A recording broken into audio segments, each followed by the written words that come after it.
साथियों नमस्कार, मैं हरिश्चंद्र बंडवाल इस वीडियो में आप सभी का स्वागत करता हूं। दोस्तों, महाराष्ट्र चुनाव के नतीजों के बाद जो बात मैंने कही थी, अब देखिए वो सच साबित होने वाली है। और इस बात की भनक या इस बात का इशारा या इस बात से चिढ़न किसे हो रही है, आप जान करके आश्चर्य हो जाएंगे।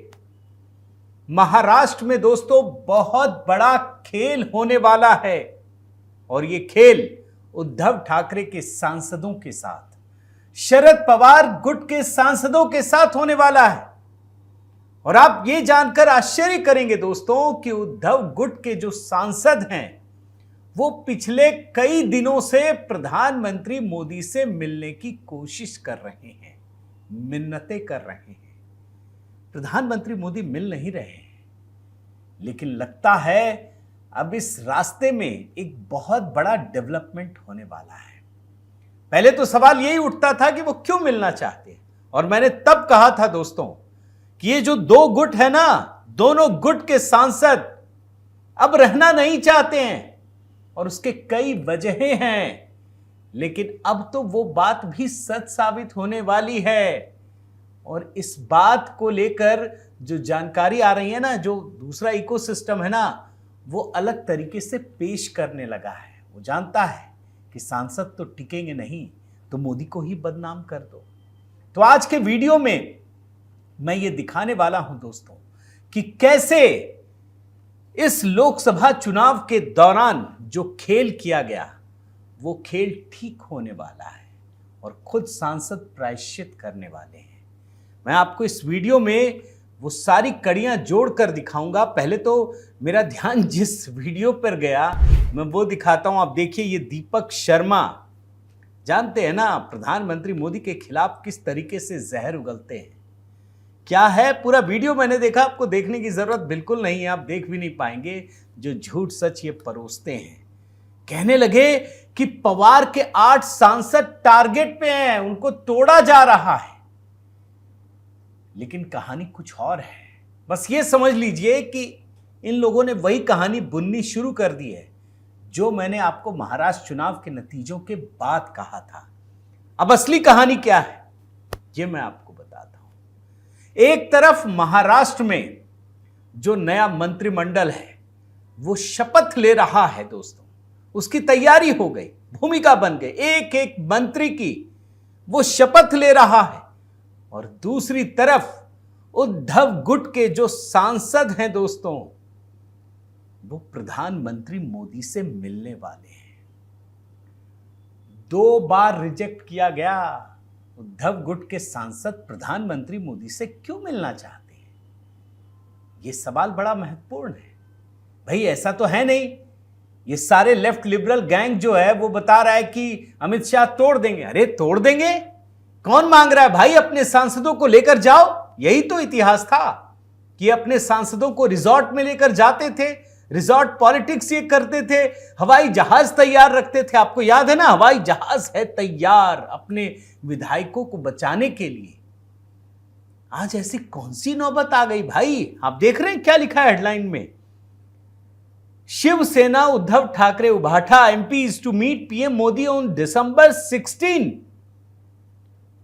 सोमवार को मिलना चाहते आफ्टर 2 डिनाइड रिक्वेस्ट। 2 बार प्रधानमंत्री मोदी ने मना कर दिया, नहीं मिलेंगे। जानते हैं ना, जैसे ही मिल लेंगे सब लोग कहानियां बनाने लगे। लो मना किया, प्रधानमंत्री बोल रहे हैं, मैं आपको बताता हूं नहीं लेंगे आपको अपनी पार्टी में। बोल रहे ले लो जी, और क्या हो सकता है, आप खुद सोचिए। और जब 16 को प्रधानमंत्री मिलेंगे तो क्या कहेंगे, क्या रिक्वेस्ट करेंगे, और ये खेल हुआ क्यों? अब आप ये समझिए भाई, ऐसी नौबत क्या आ गई कि जिन सांसदों को उद्धव ठाकरे भगा करके ले जाते, रिजॉर्ट में रखते, 5 स्टार होटल में रखते, वो सांसद खुद प्रधानमंत्री मोदी से क्यों मिलना चाहते हैं? इसकी वजह ही है दोस्तों महाराष्ट्र का चुनाव, जहां 288 में से 235 सीट महायुति जीत गई। महाराष्ट्र के इतिहास में आज तक कभी ऐसी विजय नहीं मिली है दोस्तों। फडणवीस दोबारा मुख्यमंत्री बन गए, पहले दूसरे मुख्यमंत्री हैं जिन्होंने 5 साल का तो कार्यकाल पूरा किया और दूसरी बार बन गए। प्रचंड बहुमत, जानते हैं ना, 88% strike rate, 132 seat Bharatiya Janata party. Maharashtra की जनता समझ गई कि जरा सा आपने इधर उधर किया, ये खेल करते हैं।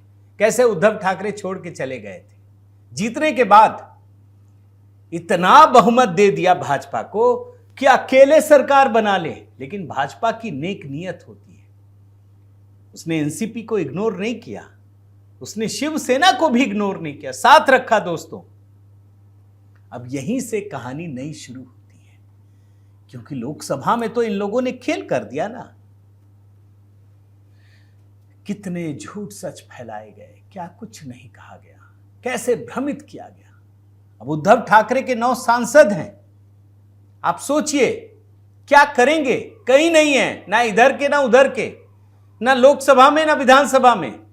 विधानसभा में तो नेता विपक्ष बनने की हैसियत तक नहीं बची। कहां जाएंगे ये जानते हैं, सत्ता में नहीं रहेंगे तो जनता से भी जाएंगे, कोई काम नहीं कर पाएंगे। कम से कम मोदी जी के साथ रह के काम तो होगा।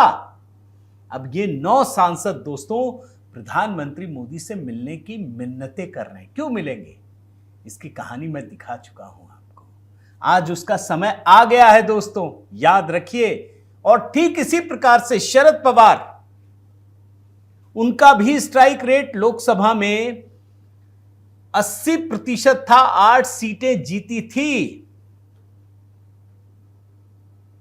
अब वहां तो बड़ा एकदम चौड़े होकर के हमने मोदी जी को 240 में रोक दिया। जानते इस समय क्या हो रहा है, आप आश्चर्य करेंगे। एक तरफ मंत्रिमंडल बन रहा है और दिल्ली में शरद पवार अजीत पवार आपस में मिल रहे हैं। क्या खेल है भैया, क्यों मिल रहे हैं, क्या पीछे की कहानी है। उधर 9 सांसद, इधर 8 सांसद, कुछ तो गड़बड़ झाला है। सांसदों में बेचैनी है दोस्तों। जैसे शिंदे की शिवसेना के विधायक बोल रहे थे ना कि शामिल होइए, आप दूर नहीं रह सकते, आपको शामिल होना पड़ेगा, वो शामिल हुए। ये विधायकों का दबाव था। उसी प्रकार से उद्धव ठाकरे के सांसद। अब ये खेल कितना बड़ा है जरा मैं आपको बताता हूं, और बड़ा दिलचस्प है। 2 महीने बाद दोस्तों फरवरी में, मेरे ख्याल से 21 से 23 फरवरी के बीच दिल्ली में अखिल भारतीय मराठी साहित्य सम्मेलन होने जा रहा है। अब जो इसके आयोजक है ना, उन्होंने शरद पवार को न्योता दिया गेस्ट के तौर पर, चीफ गेस्ट बन जाइए। गेस्ट क्या, शरद पवार जी हैं भैया, इतने बड़े नेता, आप चीफ गेस्ट बन जाइए। अब शरद पवार ने एक शर्त रख दी, आप आश्चर्य करेंगे। उन्होंने कहा भैया वो सब तो ठीक है, लेकिन मोदी जी को बुलाओ, प्रधानमंत्री को बुलाओ। आयोजक हक्के बक्के कि मोदी जी को बुलाएं, कैसे बुलाएं। उन्होंने कहा भैया हम कैसे बुलाएं।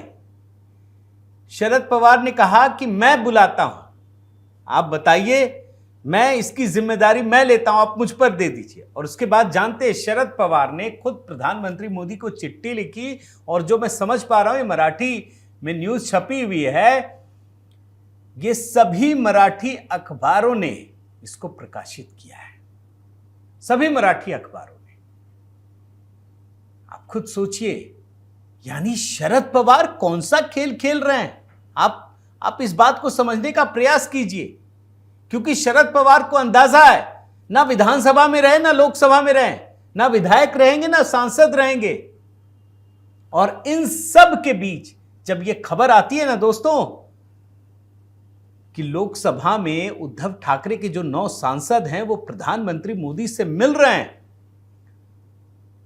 इनके एक नेता है संजय राउत, गजब के नेता है। इनको ऐसी आदत पड़ी है सुबह सुबह प्रेस कॉन्फ्रेंस की कि ये सब कुछ खुलासा करते हैं, लेकिन अपना कम दूसरे का खुलासा ज्यादा करते हैं। और वो मैं आपको दिखाना चाहता हूं। संजय राउत अपनी बात नहीं कर रहे हैं कि उनके सांसद क्यों मिल रहे हैं, लेकिन उन्होंने इस बात का खुलासा कर दिया कि अजीत पवार और शरद पवार के बीच में जो चल रहा है उसमें कुछ गड़बड़ झाला है। शरद पवार गुट के जो सांसद हैं वो इधर शिफ्ट होने वाले। जरा बयान सुनिए आप। प्रफुल्ल पटेल जी को अगर कैबिनेट बनना है तो जाकर मोदी जी के चरणों में बैठो। लेकिन उसको कहा गया है प्रफुल्ल जी को कि जो एक फॉर्मूला तय हुआ है कि 6 सांसदों के पीछे एक मंत्री पद, अजित पवार जी के पास एक ही सांसद है तटकरे, और 5 सांसद आप तोड़कर लेके आइए। इसलिए प्रफुल्ल साहब की ये सब एक कवायद। देखा हमने, अब इस कहानी का एक नया पेंच आपको समझ में आया। प्रफुल्ल पटेल मंत्री बनना चाहते हैं लेकिन बन नहीं पाए। अब उनको मंत्री बनाने के लिए संजय राउत ने यह खुलासा किया है। अब देखिए, कह तो रहे मंत्री पद के लिए, लेकिन अंदर की कहानी कुछ और है। और मैं आपको एक बात जरूर बताना चाहूंगा दोस्तों कि जब एनसीपी को कहा गया कि आप मंत्री पद के लिए नाम दीजिए तो प्रफुल्ल पटेल का नाम दिया गया। भाई, एक ही सांसद जीता एनसीपी से तो इनको राज्य मंत्री बनाया जाने लगा। वो मंत्री बने नहीं, बोले भैया हम तो कैबिनेट मंत्री बनेंगे, लेकिन इनको तो राज्य मंत्री का प्रभार मिल रहा था। एक ही सांसद पार्टी में हो तो उसको क्या मिल जाएगा, फिर तो बाकी भी मांगेंगे। तब बात यह आई कि महाराष्ट्र विधानसभा में जब एनसीपी 41 सीटें जीत गई हैं तो इनका भी हौसला बढ़ा। प्रफुल्ल पटेल को लग रहा है कि अब शायद मौका मिल सकता है, कैबिनेट मंत्री बन सकते हैं। और मैं आपको बताता हूं दोस्तों, शरद पवार भी इसकी तैयारी कर रहे हैं। अगर उनके भी सांसद यहां मिल गए तो कम से कम एक कैबिनेट मंत्री तो मिल ही जाएगा। और शरद पवार को क्या आपत्ति होगी? यहां बात मैं कह रहा हूं कि उनके सांसद मिल जाएंगे, पूरी पार्टी मिल जाएगी। और शरद पवार इस बात का संकेत भी दे रहे हैं दोस्तों, वो खुद को इंडिया अलायंस से दूर कर रहे हैं। उन्होंने कई मुद्दों पर इंडिया अलायंस से दूर किया है और वो सार्वजनिक रूप से ये बता रहे हैं। आप देखिए कि अडानी के मुद्दे को उठाया कि भाई हम अलग हैं, ये अडानी के मुद्दे को छोड़ो।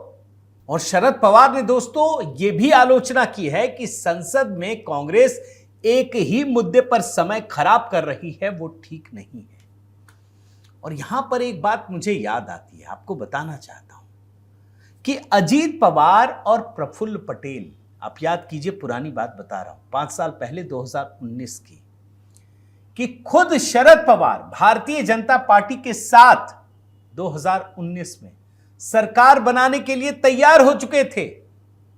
इस बात का खुलासा तो देवेंद्र फडणवीस ने किया ही, इनकी पार्टी के नेताओं ने भी किया है। और यही वजह है दोस्तों कि शरद पवार इंडिया अलायंस से खुद को दूर कर रहे हैं, भाजपा के करीब आने का प्रयास कर रहे हैं। और इतना ही नहीं, देखिए दोनों पार्टियों की बात बता रहा हूं कि उद्धव ठाकरे के सांसद भी प्रधानमंत्री मोदी से सिर्फ मिल ही नहीं रहे हैं। यहां भी एक बदलाव दिखेगा कि जैसे शरद पवार इंडिया अलायंस से दूर हो रहे हैं, उद्धव ठाकरे भी दूर हो रहे हैं। उद्धव ठाकरे हिंदुत्व की बात कर रहे हैं, बांग्लादेश में हिंदुओं के साथ जो प्रताड़ना चल रही है उसकी बात कर रहे हैं। और उद्धव ठाकरे का यह बदलाव आपको समझ में आ ही रहा होगा दोस्तों।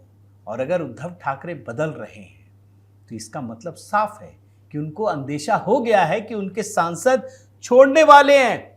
और संजय राउत भी कह रहे हैं दोस्तों कि 5-6 सांसद जाने की तैयारी में हैं। यही बात शरद पवार के साथ भी हो रही है। कुल मिलाकर मैं यही कहना चाहूंगा कि महाराष्ट्र में जो चुनाव के नतीजे आए हैं उसने बड़े बड़े लोगों के होश उड़ा दिए हैं। जो महाराष्ट्र की राजनीति के चाणक्य माने जा रहे थे ना, खत्म हो चुके हैं। जनता से बड़ा कोई चाणक्य नहीं होता दोस्तों। और मैं तो एक ही बात कहूंगा कि लोकसभा चुनाव में जिस तरीके से प्रधानमंत्री मोदी के नाम पर या उनके खिलाफ जनता में भ्रम की स्थिति पैदा करने की कोशिश की गई थी, उसको जनता ने भली भांति महसूस किया है। और यही वजह है दोस्तों कि विधानसभा में प्रचंड जीत तो मिली, अब उनके सांसद भी इस बात को समझ चुके हैं। उनको पता है कि अभी तो 6 महीने हुए हैं, पूरा 4.5 साल बचा हुआ है। ये सब के सब पाला बदलने को तैयार बैठे हैं। तो बस इंतजार कीजिए, कभी भी बड़ी खबर आ सकती है।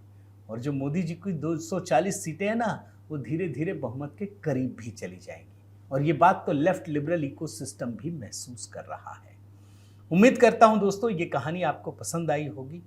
आप क्या सोचते हैं इस बारे में ज़रूर बताइएगा और लिखिएगा। अगर आपने चैनल सब्सक्राइब नहीं किया है तो ज़रूर कीजिए, लाइक कीजिए, कमेंट कीजिए, बेल आइकन दबाइए। और हाँ, HB मेलोडी पर दोस्तों बिल्कुल नए अंदाज में एक नया गीत लंबी रातें वो अपलोड किया है। मैंने खुद इसे 27 साल पहले लिखा था। और एक बार देखिए, बताइए कैसा लगा। वहाँ हर कमेंट का आपको जवाब दूंगा। बहुत बहुत धन्यवाद। जय सिया राम।